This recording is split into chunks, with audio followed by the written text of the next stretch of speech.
Ну а где-то строят, а где-то уже вводят в эксплуатацию. Так, в селе Первонерюктянинск Алекпинского района прошло торжественное открытие новой школы.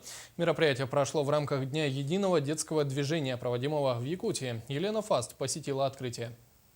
В преддверии Нового года разрезали ленту на столь долгожданном объекте, как Первонерюктянинская школа. Раз, два, три. Ожидание длилось 2 года. В 2012 году деревянное здание сгорело, а летом потопило само село. Решением лично главы республики Егора Борисова и председателя правительства Галины Данчиковой профинансировано строительство нового каменного здания. Нас переполняют эмоции. В подарок нам наше руководство республики подарили нам такое светлое, красивое, современное, просторное новое здание.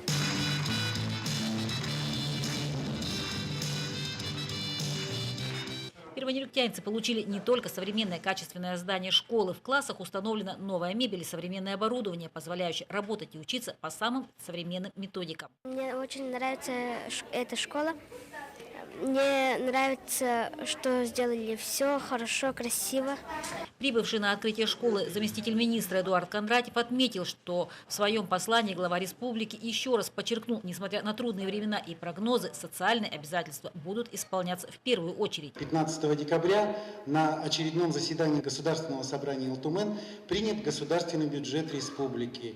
И те меры, о которых говорит Егор Афанасьевич, будут реализованы в полной мере в части социальной поддержки населения, в части выполнения обязательств по реализации дорожных карт. Есть место чудесам в нашей жизни, и эта школа стала одним из них. А вы верите в чудеса? А скажите, разве это не чудо? Школа новая у нас открывается. Елена Фаст, Максим Копылов, Геннадий Лопатинский, НВК Саха, Алекпинск.